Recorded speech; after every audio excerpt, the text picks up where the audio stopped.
It is another beautiful day in West Central Wisconsin, and welcome to episode 105 of Banging on the Drum. Please remember to like, subscribe, download, re-download, do all that, and we would greatly appreciate it. We appreciate the support. I'm your host, P-Dawg, joined alongside my co-host, M-Dawg. And how you doing today, M-Dawg? I'm doing well. I'm a little tired today. Ended up getting up fairly early this morning, but other than that, doing well. Yeah, I was gonna say it looks like someone's shitting your cereal or something. You got the eyes going on. Oh yeah, they did that too, but I never got really what. the Go ahead. piston your Cheerios thing. Yeah, you just like had a rough morning or something. No, I don't know. Like I just assumed that somebody pissed in your Cheerios, that would set your whole fucking day off wrong, right? It's the first thing you kind of eat, Yeah, I guess so. I guess this and is your whole kind of what day I just goes to figured it shit is from there. because I always got that from Jay and Silent Bob Strike Back. And like they walk in to see Ben Affleck and he tells them it looks like someone's shitting their cereal. And I loved it. Now I've been saying it ever since. Yeah, I think I've always just heard pissed in your Cheerios, but I've heard that too. Never correlated them until this moment right now. But anyways, I interrupted you. You go ahead. How's your so I'll jump into my overs and unders, and I don't feel like they're very significant this week, I guess. So my under, I tried to fix my brother-in-law's van because I thought it was just changing out a spark plug, which actually wouldn't have been that hard, but I couldn't get it fixed. He has oil in one of the spark plug ports. I don't know what it's called for sure, but that does not seem very good at all. So where the no, spark is supposed to be, there's oil in there. so you tried to fix it. Did you make it worse? No, not as far as I Oh, can tell. I still okay. like I was unable to like get the spark plug to even like lock onto my socket. So I don't think I did anything with that particular one. Yeah, as long as you don't make it worse, I think that's still a good move on your part. But yeah, if you pulled some shit apart and you left him in worse shape than he was in, then I would start feeling some anxiety if I was you. No, I don't think I did anything like that. So I feel okay about how I left it, but uh, I was disappointed in myself that I couldn't just fix it. It is what it is, though. I'm Yep. impressed that you even tried because I'll that's try anything really. Like it. I've So I've heard that about you actually. yeah, most yeah, I'm down. Uh, um, but like with a lot of that stuff, especially if the car is essentially done for without it, like I'll give it a shot. Yeah. I mean, that's better than me. That's always my justification when I'm driving down the road and I never stop for anybody is like if I I can't help stop, these guys anyway. yeah, that's what I always tell myself. I guess if it was like a tire situation, and it was very obviously a tire situation, I think maybe, but like I don't know how you're supposed to judge that while you're driving past them on the interstate. But Yeah, I think the times that I've stopped to try to help people, like then I'm like too invested as well. If it's something I can't help with, I still am like trying to help people, and I know I can't yeah. help them, right? And so And then, I mean, say if I was in that situation, like I would appreciate someone stopping to help me, but like if they couldn't help me and I could tell they were still like feeling kind of guilty about it, or maybe not guilty, but like feel like they're in it with you, then that would make me feel worse as the person stranded on the side of the road. But I think, I'll I'll try to remember that for the next time I stop. I don't stop very often though either, but not but anymore. I want to say even like police and things say don't stop. like if you're not an emergency vehicle or whatever, like don't stop. Or maybe I just told myself that. in my head. That's in Florida, Pat. People murder people down there. I mean, come on. That's It's a wild true. place. Everyone's got guns. You probably could get ate by a gator if you sat there too long. But yeah, good for you though. I'm impressed that you tried that because my brother-in-law was like, "Hey, my truck stopped working." I'd be like, "That fucking sucks. You got like an appointment or something." Like I'd give him a ride to like you need to drop it off somewhere. But that's Yeah. about as much as I can do. Well, and I thought I could fix it, but it was like, and if it would have been one of the so there's 3 in the front and 3 in the back for the spark plugs in their vehicle. And if it would have been in the front, there's probably a much larger probability I could have fixed it because I could see what I was doing. Yeah. But being in the back, it was like working blind. And I had an idea like where things were, but it didn't work out. And then along with that kind of stuff over the weekend, I did spend a lot of time at travel softball games, which I don't necessarily think that I'm cut out for. But my niece was playing like in the lacrosse area, so I went and hung out at a few of her games. She played pretty well, so it's pretty exciting. And then all the like younger kids on my side of the family, we all went to the movie Elemental over in Elroy, which is perfect little spot to see a movie, I think. So that was 6 kids we took over there, watched the movie. So I love how the layout of Wilton, Ontario, Elroy. What's your other little one? Wilton, Fashion. Ontario, Norwalk, Kendall, and Elroy are all kind of right in the, Like one of them has the bowling alley, one of them has the movie theater. Like they all have like their certain appeal. Like you want to go to the pool? We'll head to Wilton today. yeah. So Elroy is probably about 3 times the size of all those other towns. So Kendall, Wilton, Norwalk, and Ontario are all like 500 people, and then Elroy's like 1,500. Okay. I guess I didn't really know that about Elroy. I know, so my dad lives in Kendall, and I know I drive past the sign. I want to say it says 308. Last No, I time think it's 608. I I, think they're right all around 6. I'll look tomorrow. I drive past it every day. okay. Well, I can't wait for your result. But so, anyways, with the softball team, take first place, second place, third place. So, and to be fair, I don't know if she like if there was a finals game or if I watched the finals games. I'm not really sure, but they won all 4 of their games that they played in. I watched 3 of Okay. them. So Dang. So they did. They probably took first place in that one. I would imagine so. Yeah. How was Elemental? Was it Elemental? Okay. Yeah, it's okay. Has some adult humor in it in a couple spots, so like parents can be like at least slightly enjoy the movie. And then it's basically about like Romeo and Juliet, kind of. it is Water doesn't Romeo mix and with. yeah, it's Romeo and Juliet, and then it's like a racial inequality type thing. I Okay. think like that, like immigrants into the city don't really fit with the city at all. So fire people don't really work with earth, wind, water type stuff. Gotcha. Okay, so there's some racial undertones and Yeah. a forbidden love. Yeah. Yeah, no, I seen the advertisements for that when I went to the newest Guardians of the Galaxy, which I thought was pretty great. Okay.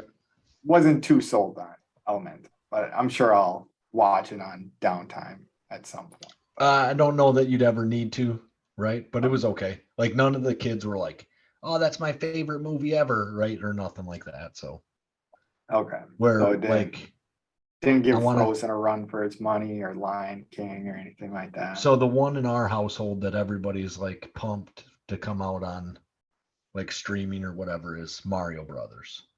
Okay, yeah, So that maybe not my daughter, but the 2 boys love it. That could be an under for the last month, is that they ask, when is it coming out on the streaming services? Is that like, was yours Ninja Turtles and theirs is going to be Mario, you think? Mine was definitely Power Rangers Return to the, that movie is probably get ingrained in my brain. Like there's probably a place. Like the Power Rangers movie. Oh yeah. When they jump out of the plane to begin the movie and then like they all jump like one at a time. And then Jason, or no, not Jason. Dang, maybe I don't have it as ingrained. The White Ranger jumps last and he's got a surfboard on his feet.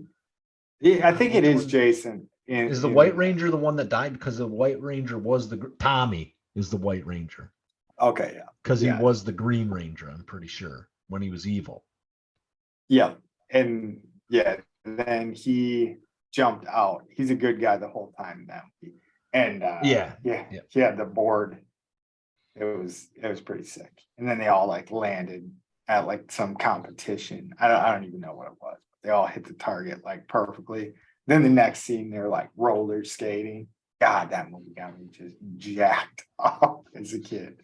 Yeah, as a kid, my mom would use the Teenage Mutant Ninja Turtles movie as a babysitter. Like you put that baby on, I was zoned in. Go Ninja, go Ninja, go. Go Ninja. No, that's the second one. Not quite as good. Third one's even worse. But I was a big fan of the first one and the second one. I think I currently own both on DVD. Not sure if they've even been opened up, but I know you have the Ninja Turtle action figure story. Did you remember there was like really sweet ones? Like there was better Ninja Turtle action figures than other ones. Well, I'm sure, yeah. Like so that as with everything, there's like a few different levels to them, right? And I probably had a couple of good ones. Oh man, the good ones. They're locked in the vault right now. You could not beat the good ones. I don't know. That just triggered something in my memory because I've always heard you tell a story about kicking one of your sisters for touching your Ninja Turtles, and I never put together those Ninja Turtles were worth protecting. The ones that they were worth kicking your sister over, right? Yeah, for sure. I know I had at least one where like the shell opened up and I could turn him into an actual turtle. Okay. Where he wouldn't have his headbands and stuff on. Not that would have been the good one. I knew, but I know I had one of those. Yeah, the good ones just had like a different like feel to them. Like they were like, and they looked like the movie, the movie ones, like not cartoony, and they were like kind of buff. But then there was the sweet little thing where you opened up and it was like a whole like layer. I don't even know how to describe it. It was like a case, but you open up the case and it had like 3 different floors and you could, oh man, gosh. I don't remember that one. I did have I think it's called the Tortuga, right? Which was like the thing that shot pizzas out of it. I had that toy. Like that. Yeah, so I had a couple of good ones for sure.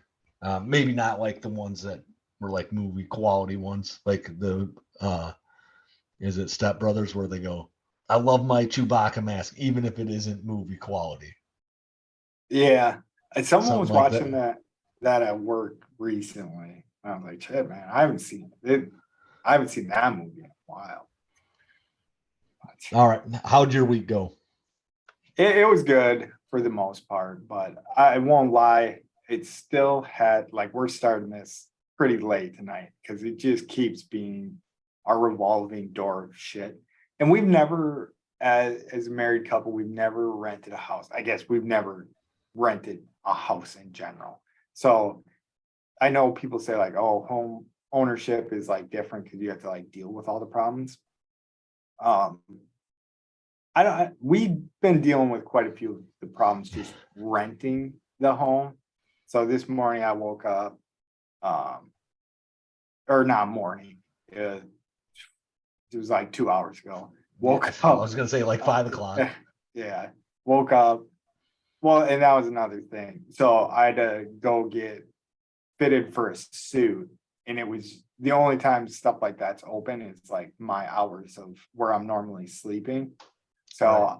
I woke up at an odd time, drove 45 minutes, like you driving to lacrosse to go to a men's warehouse, fit a suit, whatever.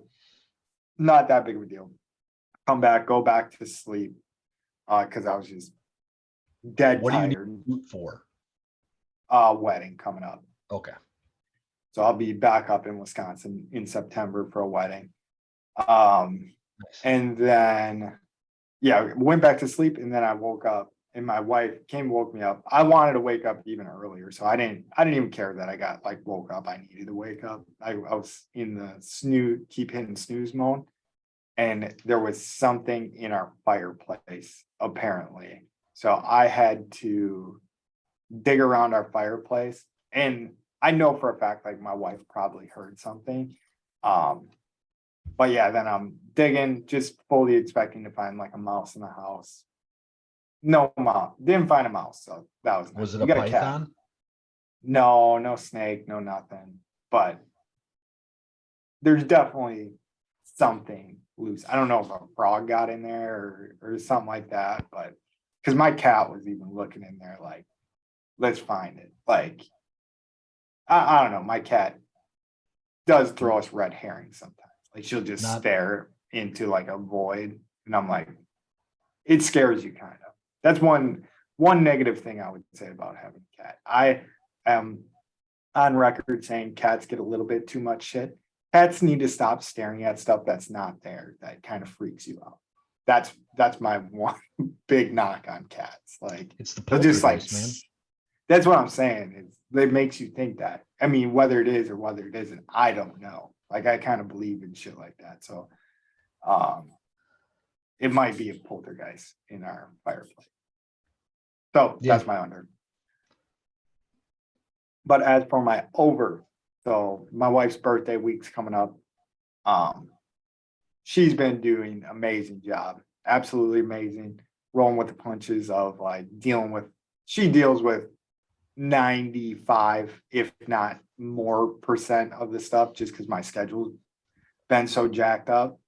So, and she doesn't listen to this, so I'm not giving out too many surprises. But I just want to do it big. So like we're gonna rent a pontoon, go out to there's a crab island, kind of like a party island in Destin where you see my bear swim up. Oh, nice. So we're gonna go out to there, and then her mom's coming from Brazil, so she's gonna be with us on the boat. So that'll be cool, showing her a good time as well. And then the next day we're gonna go over to Pensacola to see the Blue Wahoos, but the Blue Wahoos end up to be playing the Biloxi Shuckers. So I got us all official shit. So I ordered like 3 sweet Biloxi Shucker shirts, 3 hats. And we're gonna look like just diehard like Biloxi Shucker fans that go to road games. And with the MLB ticket, I got to watch the Shuckers play the other day for at least a little bit. I wasn't like totally locked into it. And they got that one of our top prospects.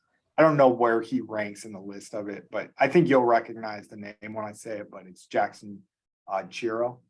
So we get to see Jackson Chiro play for the Shuckers. 19-year-old, hitting 252 in AA, 10 bombs, 46 RBIs. So he's a real deal. So that'll be cool. Like got a little bit of knowledge going into the game as well. I feel like he's like, isn't that the guy that's the #1 prospect? He might all be of Major League Baseball. Not like that he's going to be the next guy up, but like I feel like the Brewers had a guy, and it seems like that was who it was. But I don't follow the minor leagues as much as I used to when I played fantasy baseball. But. Yeah. So I know, and I think we actually got some bad news on the so in the top, damn dude, this is making me even more excited. Thank you for making me look this up, Mike. So You're welcome. top 3 prospects: Jackson Holiday, a shortstop from Baltimore. Number 2, right here. This is what's making me excited. My boy Ellie De La Cruz is number 2. But he's Number already in the 3, majors. yeah, but this is what I'm saying about this list. Number 3, Jackson Chiro, outfielder, Milwaukee Brewers. So if he's anything like Ellie De La Cruz, man, but that that's dude's not been what that lighting the means. league on fire. Oh, it does. It does in my mind that their names are right next to each other. Jackson Chiro is going to come up to the majors. He's just going to be running lightning fast. There's going to be like scorch marks. He's going to hit for the cycle. He's going to start hitting home runs. Just be the most electric player in baseball. Damn. I am excited now, Mike. Thank you for that. So do you trade him now for a bat, or do you wait for him to come up? Oh, you sit on that one. We are a little saturated in the outfield, I would say. Yeah. But I guess maybe that's I'm Yeah. very confused by, and I guess I would have to like go look at the numbers and stuff. But so we are already off my overs. This is barking about the Brewers. So new segment. We just rolled New right segment into it. because we don't want to spend too much time on overs and unders. Yeah. So, but Sal Frolic has just been lighting the world on fire down in AAA. And I thought for sure that he was going to be the guy that came up, ends up being Weimer this year. But yeah, I'm just confused by that. Like Weimer has been a good addition, but it does seem like we have more talented and touted guys down there below. I could be wrong about that. Like you said, I'm not too locked in it the minor leagues, but I was definitely thinking South Frolic was, because he was up a little bit last year as well. And I feel like he played pretty well. Now I'm forgetting about Mitchell too, though. But I haven't seen him. Yeah, so our outfield's kind of stacked, and if you have the third best prospect in baseball, and they called up those other 2 guys probably got called up, right? That's why he's number 1. De La Cruz is called up. He's not a prospect anymore. He's in the majors. I'm assuming this other guy who's playing for Baltimore is already called up. Assumption, right? That's why I heard he was the number 1 player in baseball. Prospect. Oh, I get what you're saying. Yeah. All right. And so, I mean, I would imagine that we could use a bat of some sort somewhere in our infield. Yeah. There definitely is. Like, because our guys are like solid ball players, like around the horn. I mean, we have Rowdy. Maybe we need Luis Arias so that we can have a guy that hits for like 380 on our team and never hit a bomb. But he's on base if somebody does hit a bomb. Oh, you're talking about Miami's guy. I thought you were saying Luis Urias. I was like, we do have him. He does. I think it's us. Arias. Yeah, Arias. Yeah. Yeah, I do not think that guy is going to be too easy to come by. But number 1 prospect in baseball. Come get him. We do have him. So I'm hoping we keep him. But yeah, whatever works. If we can go get a bat earlier. Our dog he sent a text in our little text chain, getting the wheels turning on thinking about trading Corbin Burns. And it did kind of get my wheels turning a little bit. And I love Corbin Burns. I do not love that he cut his hair. I think this is what the struggles are coming from. He cut his hair and now lost his mojo. Yeah. It looks too clean out there. Forgot where I was going with that. But yeah, like the way they handled Corbin Burns in the offseason makes me think that they're not too afraid to trade him. So they didn't commit him to like too much money or anything, even though I guess they fought him over like $500,000, which is fucking stupid when you have an like a legit ace. Like, get the fuck out of here. Yeah. Doesn't make sense. But yeah, we can start rolling into. But yeah, if we're looking for a bat, it does look like we're loaded with some ammo because I have been paying a little bit of attention to how Self Relic's done. Like I said, I do think he just had a pretty bad injury. I could be wrong about that, but I feel like I did hear he kind of left the field and it was a pretty like solemn sight. But maybe I'll check myself before the end of the show at a point where you're talking a little bit more. But South Frolic, I'm excited about. Jackson Chiro now, I'm super excited about. But we'll get into what's been happening at the major league level. So the Brewers have kind of turned the ship back around. When I wrote this, they were 6-4 in their last 10 games. They did just end up beating the Mets 2-1 tonight. I don't know where that would put them in the 10-game swing, but we'll say they're 7-3 in their last 10. I know that's not exactly how that works. And like I said, they were half a game back of the Reds at the time, but I'm going to update that real quick and see where they're sitting in the standings. I do not know how the Reds did tonight, but it looks like we are tied for first with the Reds now. So back in first place in the NL Central. Reds don't know what they did tonight, but they did lose 2 in a row after their 12 or 13 game winning streak when they were lighting the world on fire.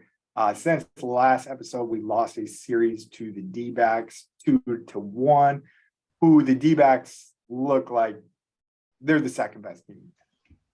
One of the best teams in the league. So whatever, you can drop a series to them, but then we go to Cleveland, take 2 of 3 from Cleveland. Look good. Willie Adames started swinging the bat pretty well over the last 7 games. He's hitting .318, 2 home runs, 6 RBIs. 2 home runs did come in the same game, which I'm going to be highlighting probably a little bit too much because that's the one I got to watch from front to back or listen to front to back. Wade Miley pitched in that game. Pitched a hell of a game. 6 innings pitched, 3 hits, 0 runs, gets the W in that one. Mike, how many pitches do you think he threw those 6 innings? This is the part I'm a little disappointed about. Probably like 84, and they still pulled him. He was at like 66 pitches. And they took him out of the game that he didn't have given up any runs in? So he came out of the game with cramps. So I was filled in on the radio about that. So there was, I guess, a reason to take him out. So, but that's definitely a game like back in the day, you definitely, I mean, even in today's day and age, like that's a finishable game. Well, yeah, you push for, see, and I am a guy that I would like to see pitchers push for complete games. Me too, but I do think how we've been talking since we kind of started the show and started doing some of the baseball stuff in the summer is like baseball cyclical. I think this I forget his first name. You keep saying it. Is it Luis Reyes? Because it sounds too similar to Luis Urias. And I'm pretty sure it's Luis, the 400 guy. Yeah, so Reyes down in Miami's hitting 400. Miami's having a hell of a season.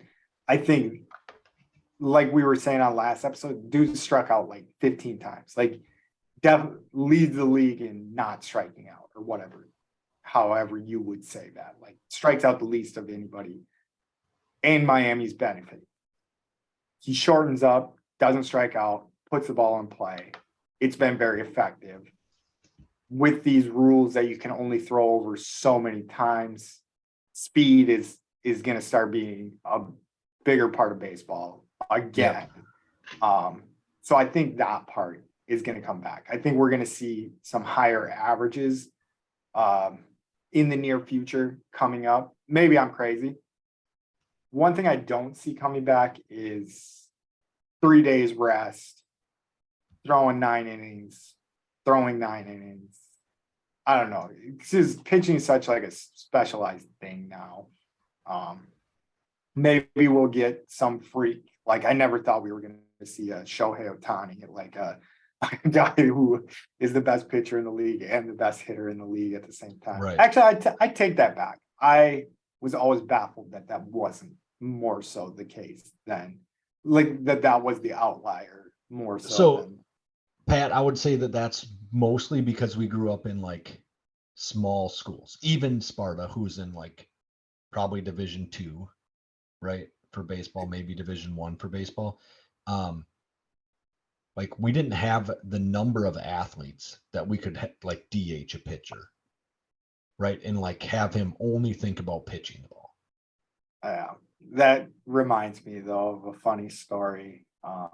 Hopefully K9 Kyle still listens to this, but one time we went to a game over in Minnesota and we had never DH because usually our pitchers were some of our Good best hitters, yeah. hitters. See, I Well, did get DH for as a catcher.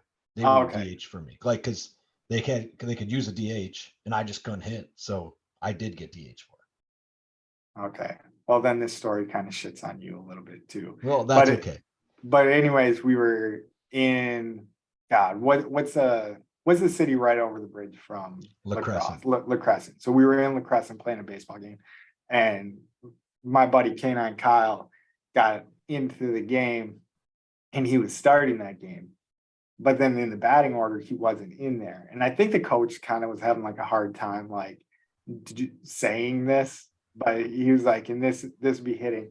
So like someone had to ask, I think it was K9 Kyle, maybe like, hey, like I'm playing second base, but I'm not hitting. And he's like, correct.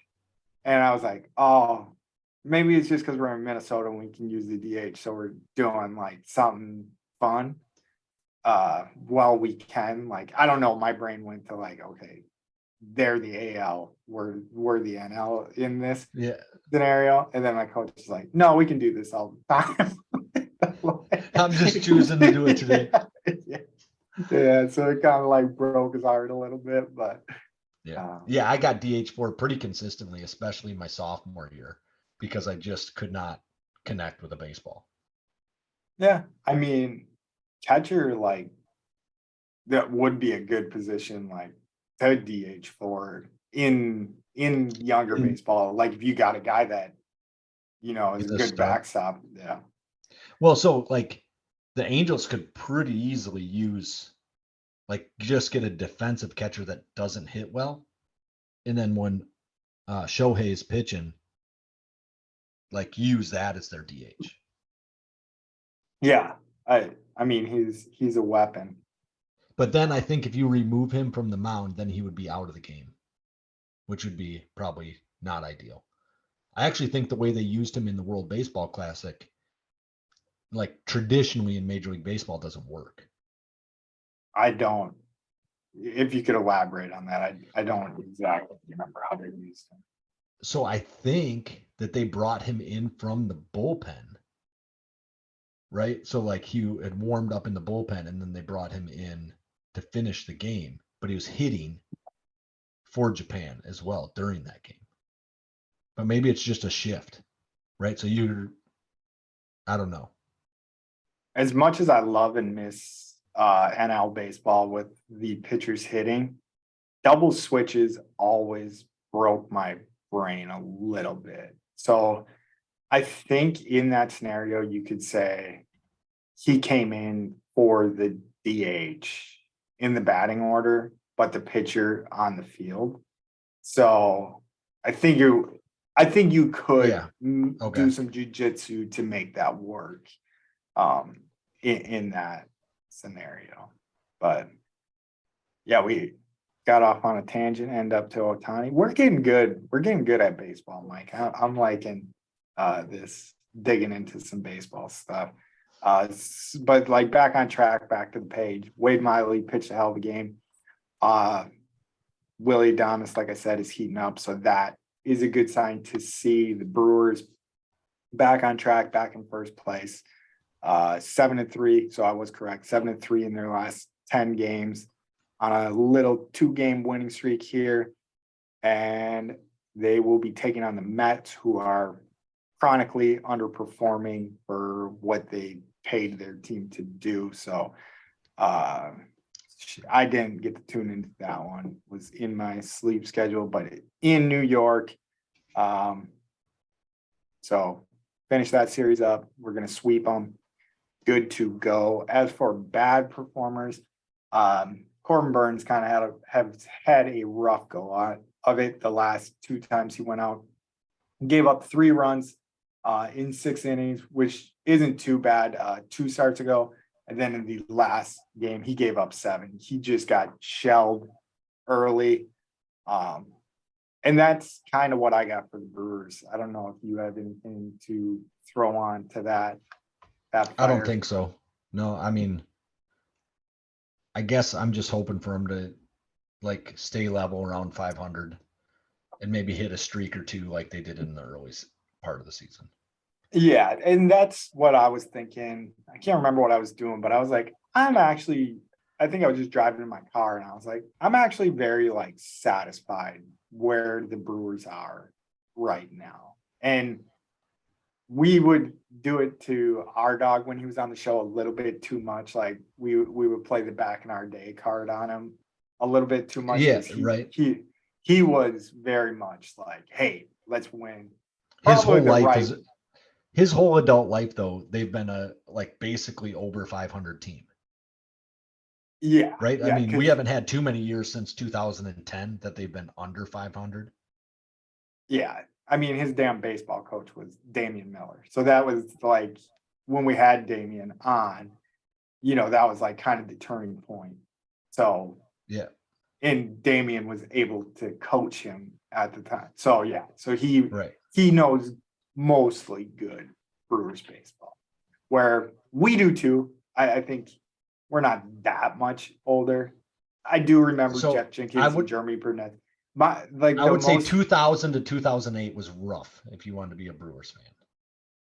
Yeah, but that's like when it was kind of fun. Like my late high school, it was getting fun. That's when like JJ Hardy, Ricky Weeds, yeah, those were Prince Fielder. That was their first year, or Braun's first year, I think was 2008, and that was a very entertaining year.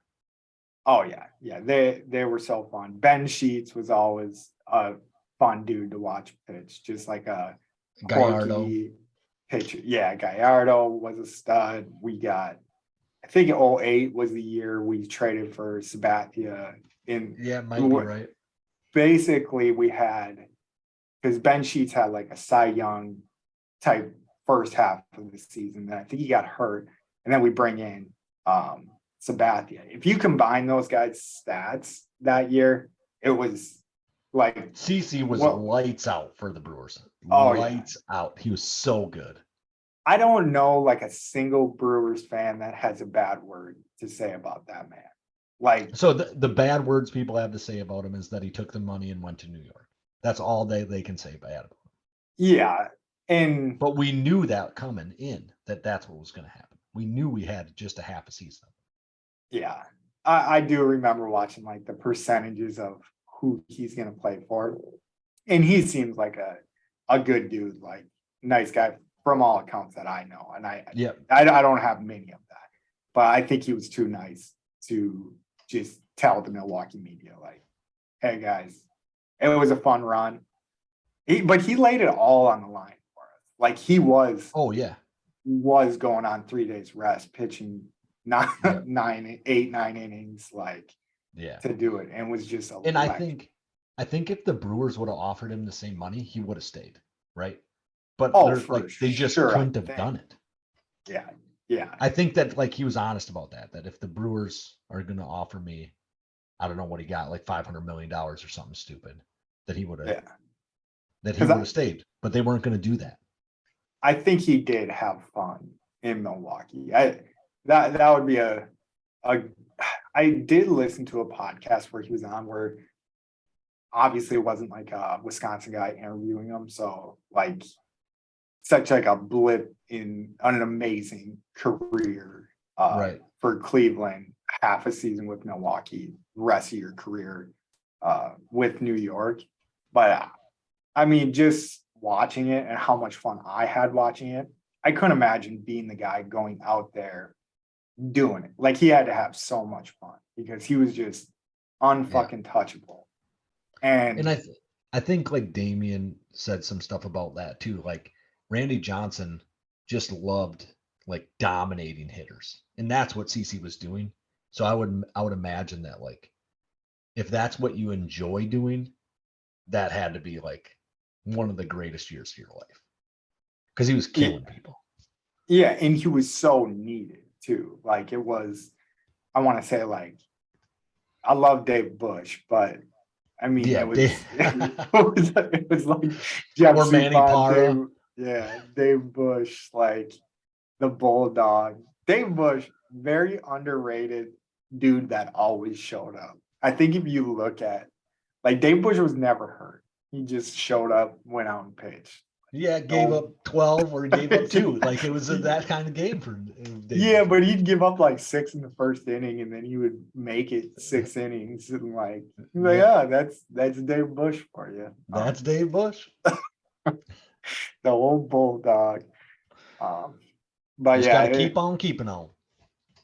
you want to run down around the league? I wrote a lot of notes. I'm not going to go through all the notes that I got, but just little around the league. Let's get our listeners to be Up on baseball.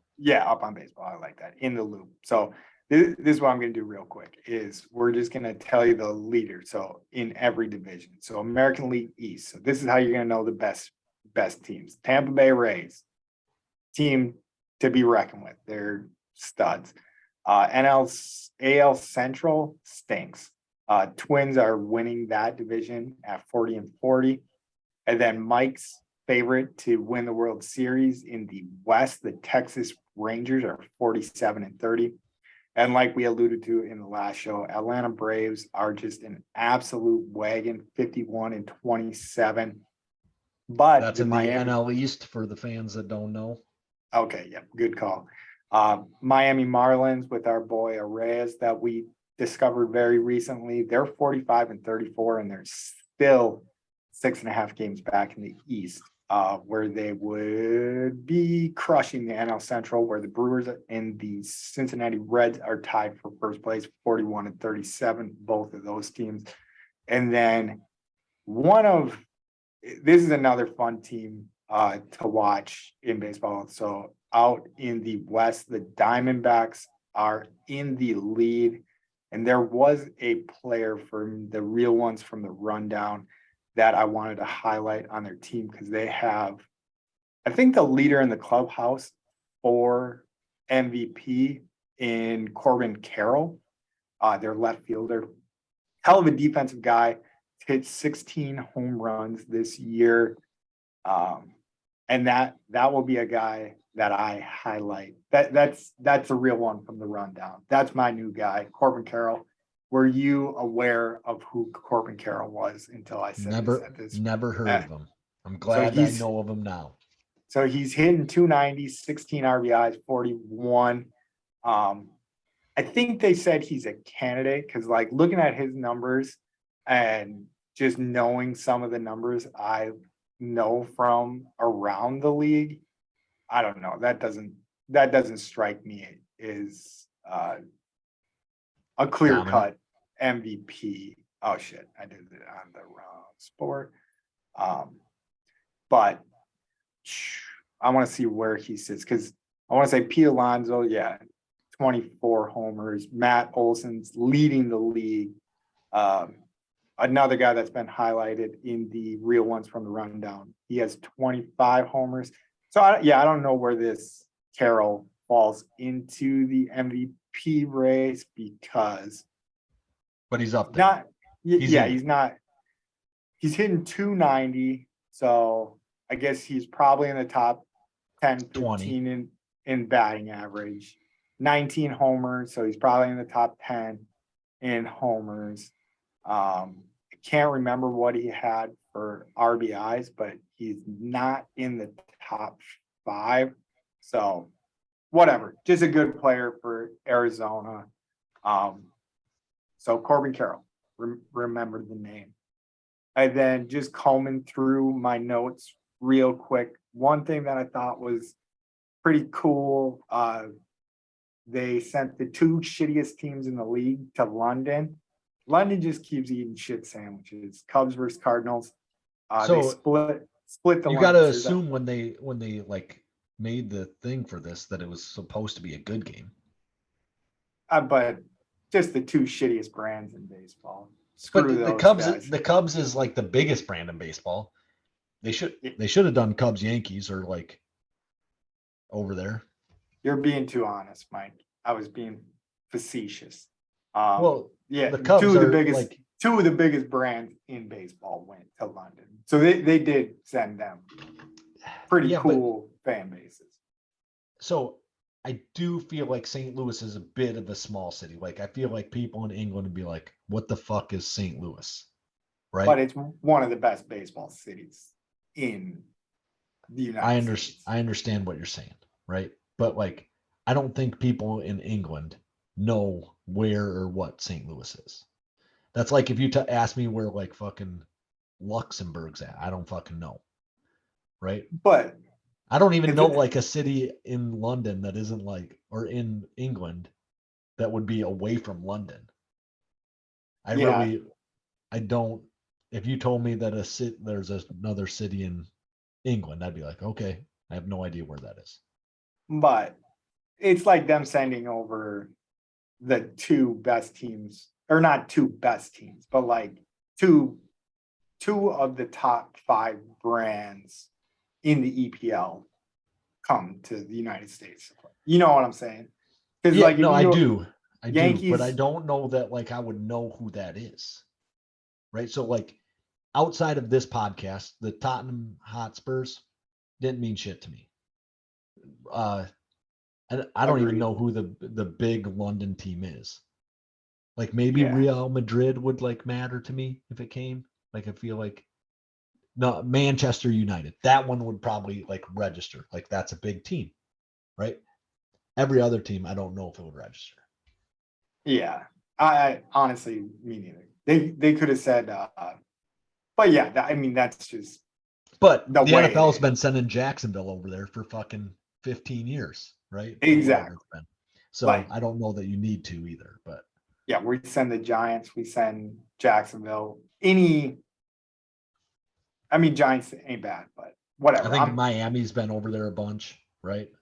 They send 2 pretty good brands over at the very least. Where the NFL for a long time did not send good brands. No, until the Packers went last year. So right. That was it. But anyways, those guys are going to be big Hap fans from the Cubs. He hit 2 dingers in the first game he played in London. Other than that, Pete Alonso's a stud. We just went over that. There was one. George Springer, second best leadoff power hitter of all time, with 55 leadoff home runs. That kind of blew my mind a little bit. So that's first batter of the game, home runs. Yeah, so there's 55 times he started game 1. Well, I guess when he's a home team, I'm sure it's not exactly like that. I think it was Brady Anderson. I think it was the year after the Bonds. Not the year after the Bonds, but the year after McGuire and Sosa had like 25 of them. He hit 50 bombs that year. Probably the only year he hit more than 15. Even that name is not really ringing a bell to me. Because I thought you were talking about Brady Clark. Because I was pretty happy about Brady Clark doing it maybe 3 times in a year. Yeah, I think Brady Anderson had a boatload all in 1 year. He was a leadoff hitter for the Orioles at the time. Oh yeah, that definitely won ring a bell to me. I didn't take down the complete list, but I thought that was a pretty awesome stat, especially when you're number 2 to Ricky Henderson, like one of the all-time great baseball players. But Ricky Henderson did that 81 times in his career. So Springer, I don't know if he'll quite get there, but I guess never say never. He's I want to say he's got quite a few good years left in him. So that will conclude my real ones from the rundown. Except for I'm gonna pump this guy's tires again. Felix Bautista through 102, struck 2 guys out in his save appearance. Dude is just a man amongst boys. Sorry, I know you didn't like me double tapping the people, but man, the people I've been highlighting in the real ones from the rundown or whatever, like they've been lighting the world on fire. Ellie De La Cruz has been making waves ever since I figured out what his name was. So felt good about that. Actually, We should trade for him now before he gets too hot. Yeah, Jackson Chiro, we'll trade for him. Maybe we'll trade our entire outfield. I would assume Ellie De La Cruz plays outfield. That actually is a good question. I don't think that's the case. But I should know that. Because I did. We'll figure it out real quick. Now I feel dumb. Ellie De La Cruz, he's an infielder. So yeah, so he's a shortstop. That makes sense. You can be that fast and be a shortstop. Yeah, that does make sense. Yeah. All right, that's all I got. You ready to bark about the Bucks? Yep. All right. You can do this. They're all there for you.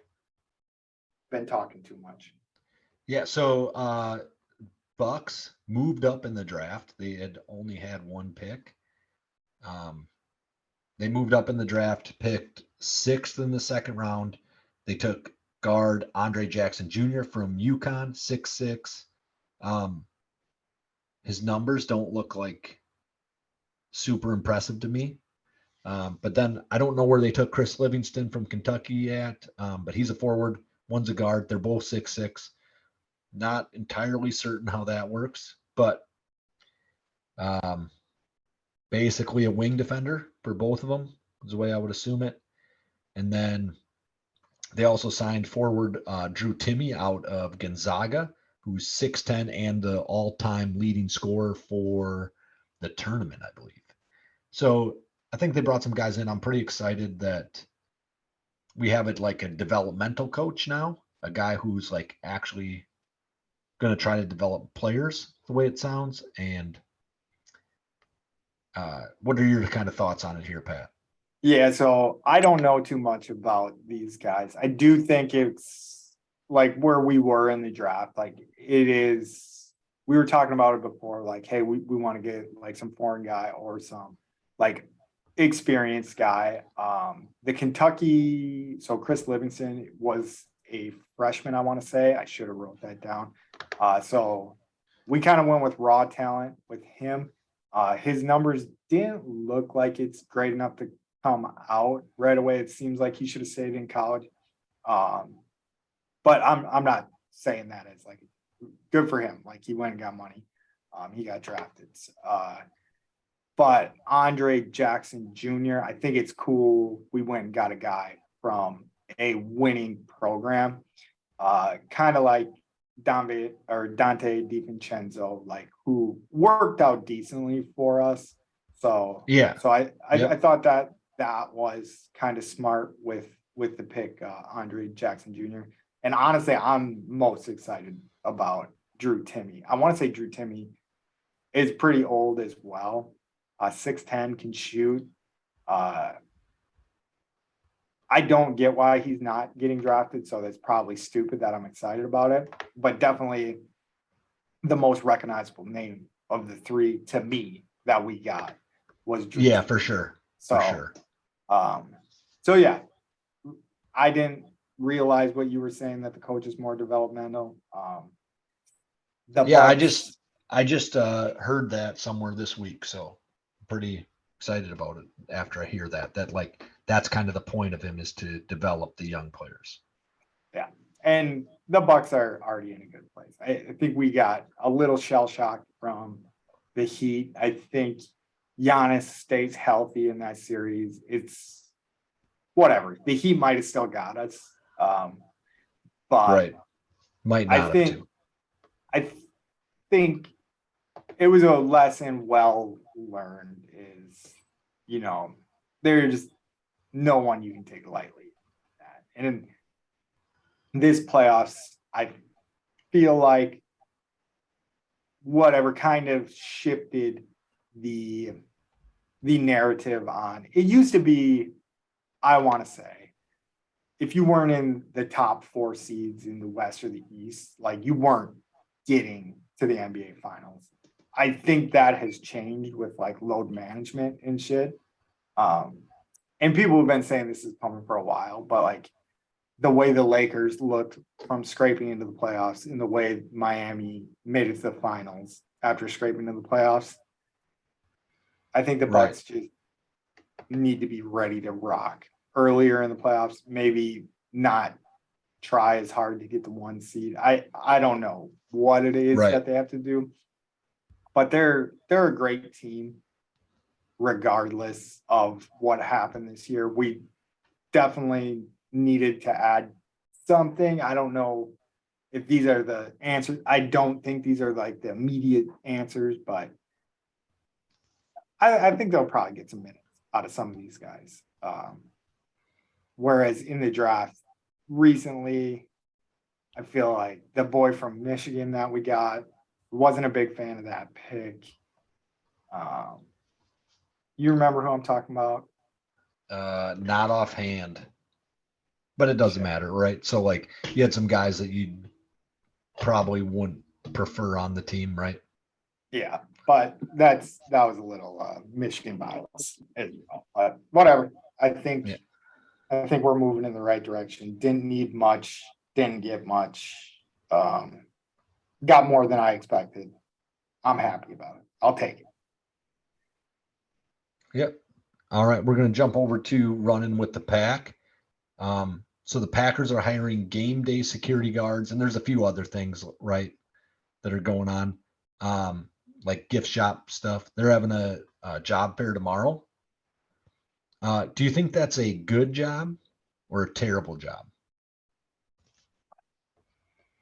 If you took your job seriously, it would be terrible. But if you didn't care that you could get fired and you wanted to watch one game really, really close, I think it would be a great job. If you were the guy on the field, I guess I don't know what. I am assuming it's the guy that has to like look into the crowd, like that I won't be doing. Yeah, you stand on the field and look towards the crowd, right? But yeah, there's security guards all over. I think it would be a terrible job. I take it back. Terrible job. What if you're the guy that has to like stand at the top of the seating space and you're just kind of staring at the field and the crowd at the same time? Yeah. I mean, do you know what I'm talking about, right? Like the ushers more than the security? I just think there's enough people getting kicked out of those where it would be a pain in the ass. I would say maybe it's not great, maybe it's not terrible. I would give it like, I would say it leans more on the side of terrible than great. That's where I will. All right. So for, I don't know, I guess this year I think it's 9 weeks. Wouldn't be worth it to go up and hang out in Lambeau for Sundays. It's just a game day job. Yeah, I don't think so. All right. But I just think I'm like overly qualified. Like the things that they want are like de-escalation skills and like shit like that. So I think I'm overly qualified for a job like that. I think you should do it. All right, I had to step out for a second real quick, but you were saying. So he didn't have to restart his clock. That's why he had to step out. Yeah, right? Didn't want to restart that one. That would have been pretty yeah, that would have been like a quick turnaround where that would not, quick turnarounds on that stuff are not ideal. No. I think then you kind of start getting labeled at that point. But anyways, I was saying I think it's a terrible job, but I did get a little time to think about it while I ran away for a second. I think you could do it. I think you could make it a good job. I don't know. So actually, you kind of saying like it's not an ideal job. That probably makes more sense. Like, I don't know if I can deal with drunk people very well. Like, my job does not require me to do that ever. Yeah, That's not true. There's a couple guys who have gotten drunk, but like for the most part, I don't have to deal with them. yeah, it won't be preferable for me. I don't think Right. like any sort of law enforcement is my cup of tea I because don't think I'm well suited for it. I have too much sympathy for people in situations like Sometimes, yeah. where I've done enough dumb stuff. Like, say if someone's like shit faced at the game and like they were being like a rowdy asshole, and I recognize that it's like a 22-year-old, and I come up to him and I'd be like, "Hey, I've been told to kick you out, but I'm gonna give you a chance here. Chill out." Sit yeah, but And then then more then than this dude, likely he just then this fucking dude, doesn't. yeah, then this dude throws like a can at somebody, and someone has to get stitches, and I could have avoided the whole situation if I just did my job right in the first That place. probably only Like, happens once or twice, and then you're like, fuck these dudes. Right. yeah, Just kick them yeah. out. Right. So you So, kind but of learn I don't want to get to that point either, because my Yep. mom told me recently, she was like, "I always thought you'd be a good cop." I was like, "I don't think you know me at all. I would be an awful cop. Like, Just nobody let would get in everybody. trouble. Like, we'd be like, Oh, yeah, oh, kids are all underage drinking, smoking pot, doing shrooms. Why don't you guys just go home and sleep it off? Why you yeah." can drive if you want. No, I would be. Maybe I would be good at it. Maybe we need more people. There's a good possibility that like we do need more people that have a little bit of sympathy in those situations or empathy, right? That they can see where they're at, Yeah, and that a ticket isn't necessarily going to help them, yeah, yeah, right? So some people a ticket or like jail time would help them, right? Like some people need that wake up. Other people just need a break yeah. And I because don't want humans are to. complex, and you don't know which ones need which Yeah, mostly. and I don't want to steer too long down this road, but I don't think I've ever got a ticket where I'm like, okay, now I'm gonna be better because of that. Like it's always been something that's like hampered my life. Like I wouldn't have any money. That was the reason why my car wasn't registered a month late. And then I get a ticket for $150 that I don't Yeah. have. Oh yeah. So a To, lot of that stuff definitely is a tax to the poor, I think, right? yeah. So yeah, I've never got a ticket where I've been like, okay, that was like a lesson learned, I guess, but whatever. Let's not drag down that road. Security guard at the game. I'm taking it All back home game. all the way. Terrible job. So I wouldn't recommend you do it. I flipped the switch again. Terrible But I job. could be at Lambeau every Sunday. So my uncle got offered to be like he was a custodian at a school, and he even went for like rounds of interviews and stuff. I can't remember why he was like moving up to the Green Bay area at the time. Like there was something going on. Like he could have been the head custodian for Lambeau Field. And I remember I was like so disappointed when he turned down the job. But now as an adult looking back at the situation, I was like, that probably would have sucked. Like that's probably why he turned it down. But Yeah. maybe Yeah. not though. Like that could be something you do like after the game and before the game and like Yeah. Yeah. I don't know like how that would, yeah, I don't know what it entailed, but right. he he turned it down and I was blown away by it. Yeah. All right. Aaron Jones and AJ Dillon, are they the best running back duo in the NFL? They're up there. This is good exercise. We're getting our football brains going back. Give Debo and if you want to Debo's not a call running back. okay. Well, Christian So, McCaffrey. so you have McCaffrey, and then you have who's their backup there? He was the super fast dude. No, I think the super fast dude ended up in Miami. Mostert is in Miami.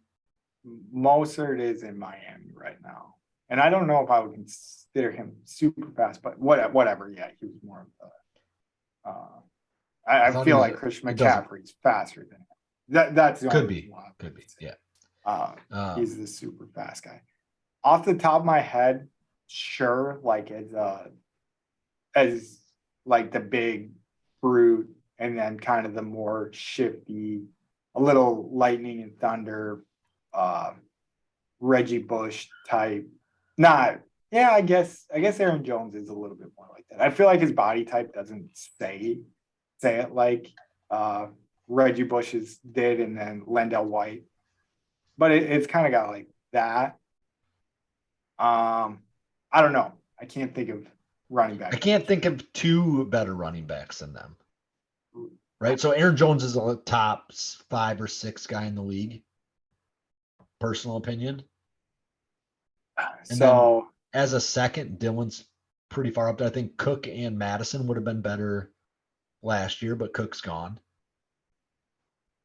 all right, I'm pulling out an article from March or May of 2023, so not too old.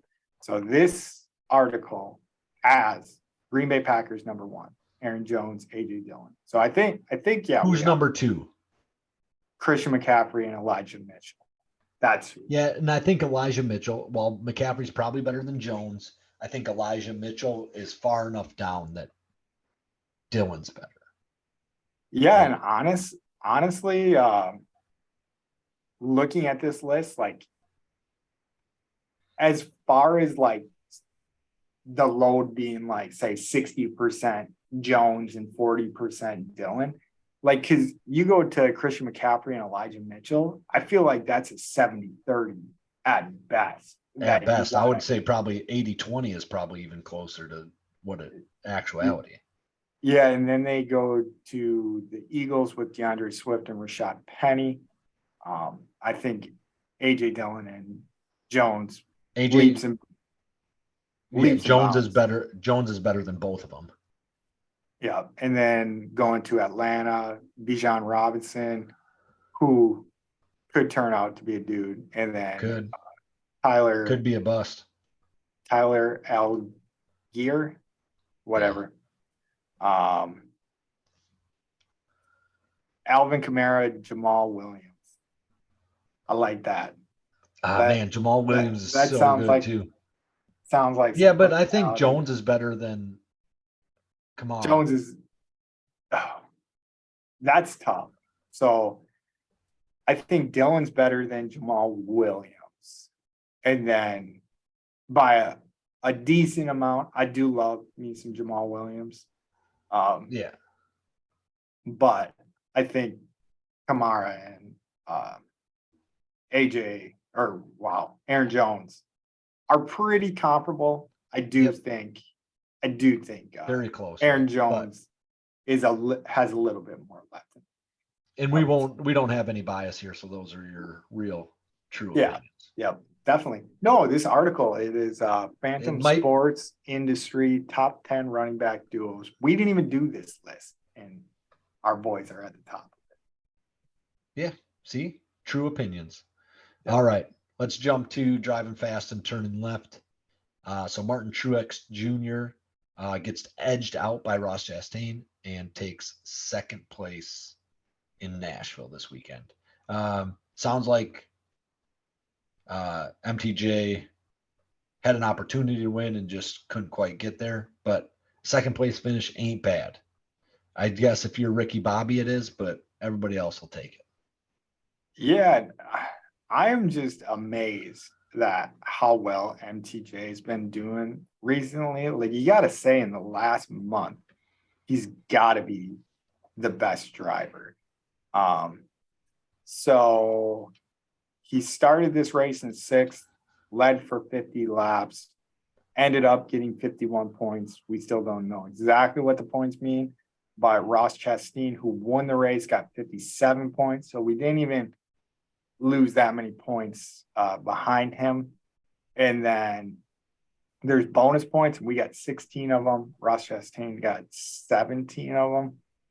I don't know what I'm talking about right now, but I'm going to start watching the end of these races.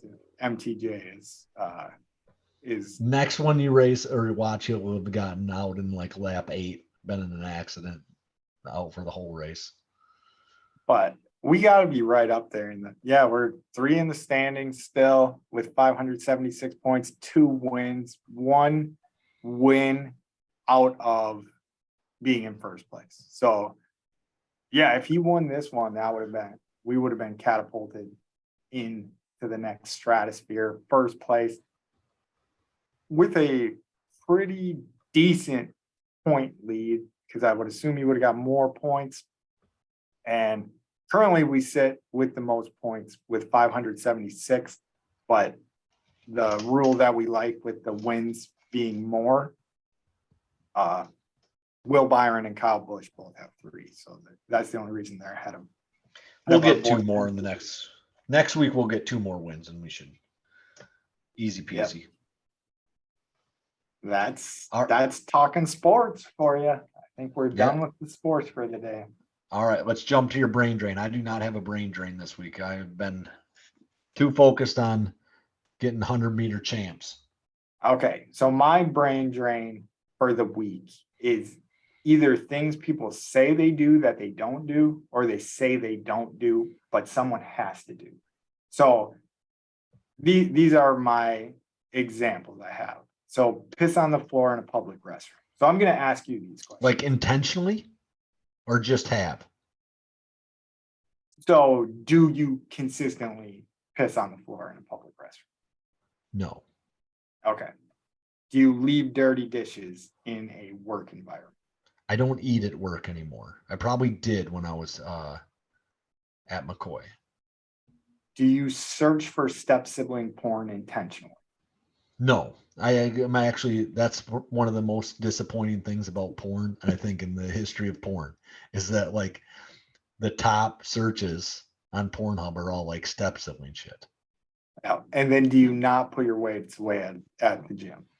Definitely have done that where I did not put my stuff away at the gym. Okay, right? You're too honest. So but that's what we're supposed to be here, right? Like I shouldn't lie about things. I do think people get pissed about it and then don't do it at the gym, because nobody fucking does it at the gym, right? So we both worked at a gym. We know we'd have to go in there at the end of the fucking night and put all the weights back where they're supposed to fucking be, because nobody knows anything about what they're fucking doing. Yeah. And so some of these, this isn't that good of brain drain, but like some of these I can see. Like I could see you, not you, but like anybody in general, peeing and then like splashing and like hitting the floor. But like every time you go into a public restroom, there's some that are nicer than others, but you're just stopping at a gas station on a road trip. Like there's piss on the floor every time. I just assume that those are drunk people. But no, that's not true, because like I'll go into the bathroom at work and there'll be like shit on the toilet. Like it is like gross as fuck. And these are people that are supposed to be teaching other people to be like good humans. Yeah. And no one, I could see these being like honest mistakes. Like you could leave like a trail maybe not a piss trail, but like you could leave some scuff marks in a public toilet and not realize it. But yeah, I just don't know who these people are. And I always remember at the gym that you were just talking about, we would have dishes there and stuff. And the dish sink would always fill up and nobody would say like, oh no, I left my dishes. Maybe you would. Nah, I don't think I would, not at that time, but like now I can admit, 10 years later that I did shit like that. Yeah. But yeah, because I just remember at the end of the night, like it took me a while. I think my younger days, like 16 to, I worked there for 11 years. So like from 23 on out, I would just, when we had like a younger crew there, I would just be the guy that bit the bullet at the end of the night and just be like, all right, I'm just gonna do all these dishes. Like, Right. and just did it pretty consistently, like where then it was people just relied on that at the end of the night. And I honestly didn't give that much of a shit. I was more sick of people bitching about it than Yeah. that. Right. So like it didn't bother me. But you got some of the wash your hands. Like people, like, is there anybody on the planet that like is like, oh no, I don't wash my hands when I leave the fucking bathroom? Think there's anybody that like openly admits that? I would say I admit it. I will admit right now, after 5 beers, the hand washing gets questionable. On Oh, my end. so I would argue that it does not take 5 beers for me, but I'm a little buzzed up after 3 usually. So Yeah, something like that. So like yeah, when you get a start little to get- buzzed up, that's out the window. And so I do have an argument about that, right? That my dick is cleaner than my hands anyway, or it should be. I'm not asking anyone to put my hands in their mouth. So yeah. So that's a good one. I definitely ran into that recently where I was in a public restroom where some dude walked out of the stall, was clearly taking shit, and just walked right into the store. Like I was like, damn man, that is brutal. Cause I think even if I'm drunk and I take a shit, granted I don't like that. So like I try to plan yeah, my do bowel everything you movement. can and not take a shit. But I would uh, wash my hands. Like even if I was like 30 beers. yeah, I Like think so. I Like that's not like a thing that I don't do, right? Is that I take a shit and then don't wash my hands. Like that seems really, really like out there to me. especially if you walk past somebody. Oh Like yeah, if someone else is in there, like it's 100% wash. Like no matter how buzzed up I am, I'm like there's a person in here. Better wash my hands. yeah, don't Because I want don't want to have to admit that I didn't fucking wash my hands, right?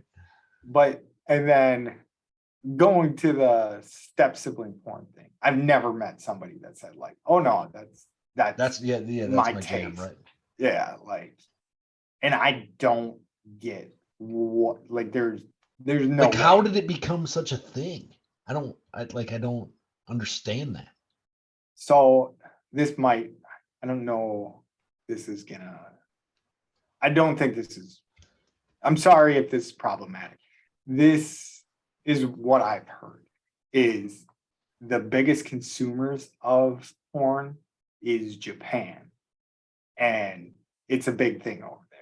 Like, I can't remember where I heard this, but like incest stuff is a big thing. And I could be completely off base and completely wrong about this.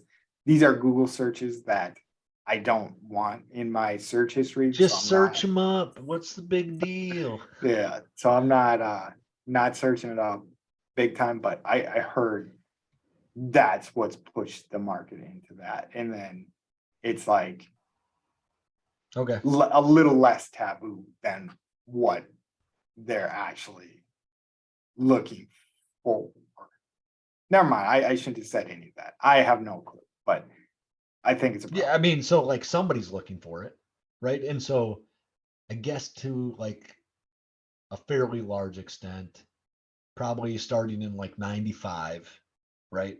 The divorce rate hits like 50%, Yeah, right? So there's a lot more like step siblings in the last 20 years too, I right? get, yeah. No, I mean, I you're guess, right. right? And so That's, there's like got to be some people that are into their stepsister. I would yeah, assume, like or just because brother. people are fucking kind of weird. But I shouldn't.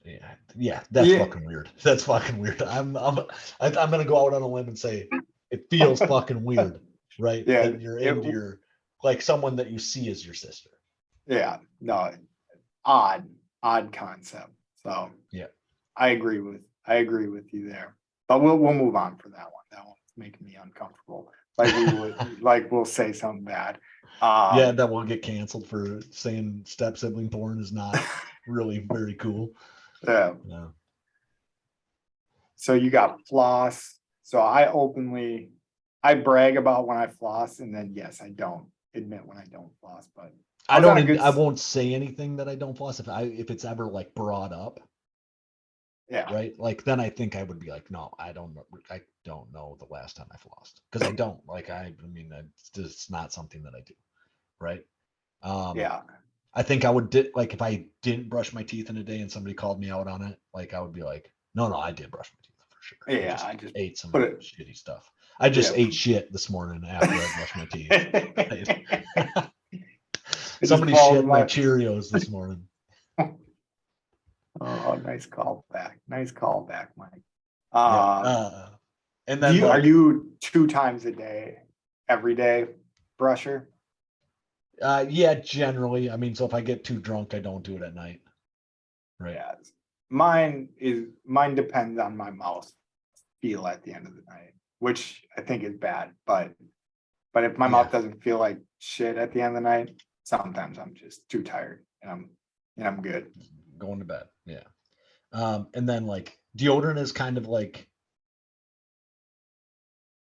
it sells you out if you don't do it. So maybe people do admit to it more like, yeah, I forgot my fucking deodorant today. But Yeah. And there's never been a situation in my adult life where I've been like, oh, I don't want to put deodorant on. It's either I forgot or I ran out. yeah. And I've definitely been in a stretch where I've ran out and then I was too lazy to go to the store for like 2 days or something, like for a stretch where I was just like, And I've like either forgot or ran out. And like if I'm at work, like I do never take my lunch. I never leave the facility. But if I'm at work and I forgot or ran out that morning, like I'm going to fucking Walgreens and getting deodorant and going back to fucking work. Right? I got to yeah, figure out something. It has to change because like I'll be fucking stinking bad, even if I'm not sweating that bad. that's a good move. Definitely, if I can smell myself, I would make that move as well. Like I would make an excuse, like, oh shit, I gotta run and Yeah. do something. Okay, Right. but yeah, I don't think you would openly admit you don't use deodorant. No. And do you have like other ones? Yeah. Did you think of anything else while we were sitting here? No, no good ones. I'm sure there's more out there. I don't What know. about what What about like picking your nose? Do you admit to picking your nose? not not as a kid. Now if I got one in there, I don't like dig, but yeah, I'll pick my nose a little bit. Yep. And so I just figure like you just wash your hands. It's like fucking taking a piss. It's what you do with the boogers that is the more important part. Like, do you flick it or do you find a garbage can for it? I think you got to try to find a garbage can, don't you? Yeah, Man, I mean, I guess you can't always. I will flick it out the window if I'm in my car or something, for sure, right? But yeah, I'm guilty of flicking sometimes. like at other cars, usually is what I'm trying to do. I don't There know. you go. Stick one to it. But yeah, that's all I got. I pick my nose. I don't floss consistently. I definitely brush my teeth once a day. I try to put deodorant on all the time. I wash my hands pretty consistently. I'm the guy that fixes the stuff at the gym. I don't search for step sibling porn. Yeah, I Don't think the read. only one on this one that I will not admit to doing at some point in my life is searching for step sibling porn, and that's Yeah, 100% accurate. I've never that's not some. I'm not interested in that at all. I don't get it. Doesn't make any sense. oh, that's funny. Well, that's a good note to close on. So thank you all for listening. We appreciate the support. We love you guys. Please like, subscribe, download, share us a little bit. If you enjoy us, if you don't enjoy us, just do it anyways. Make fun of us. Yeah, give us some hate comments and some downward thumbs things or whatever.